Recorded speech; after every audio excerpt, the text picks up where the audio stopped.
Hi friend, मी अश्विनी। तर आज मी बनवत आहे रव्याचे पळी पापड। तर हे 2 वाटे मी रवा घेतलेला आहे मोजून। तर ह्याच वाटेने मी 6 वाटे इथं गरम पाणी करण्यासाठी ठेवलेलं आहे। तर हे 2 चमचे मीठ घेतलेलं आहे, ते ह्या पाण्यात टाकून घेऊया।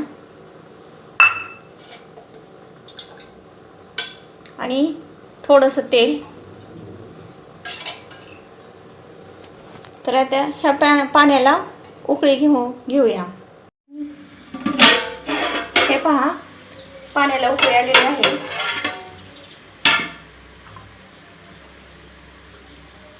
गॅस स्लोच ठेवायचा आहे। आणि मी इथे 2 चमचे जिरे घेतलेले आहेत, ते टाकलेले आहे याच्यात। हे पहा, मी हलवण्यासाठी हे लाटणं घेतलेलं आहे। आणि हे थोडं थोडं करून असं हलवत राहायचं सतत। याची गाठ बनवून नाही द्यायची, अशी थोडं थोडं करून सतत हलवत राहायचं। हे पहा, अशा प्रकारे सतत घोटत राहायचं याला। आणि 15-20 मिनिटात आपले हे रव्याचे पापड करण्यासाठी तयार होतं। अजून तयार झालेले नाही। हे पहा, आपला रवा परफेक्ट शिजलेला आहे। तर आपण हे कडक उन्हात पापड करून घेऊया। तर मी टेरेसवर करणार आहे, तर चला।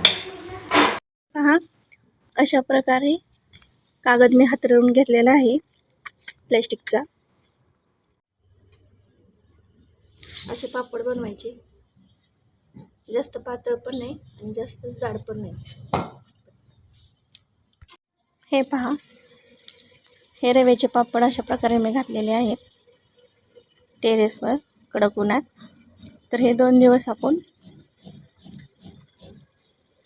कडक उन्हात वाळत घालूया। हे पहा, आपले रव्याचे पापड एकदम मस्त 2 दिवस उन्हात कडकडीत उन्हात टाकले होते, तर एकदम मस्त झालेले आहेत।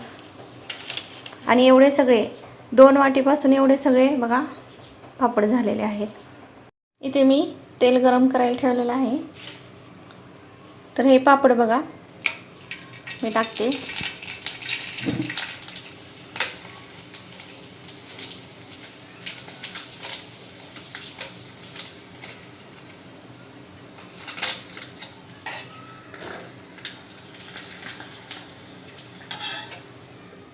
हे पहा, अशा प्रकारे मी तळलेले आहेत आणि एकदम कुरकुरीत असे झालेले आहेत।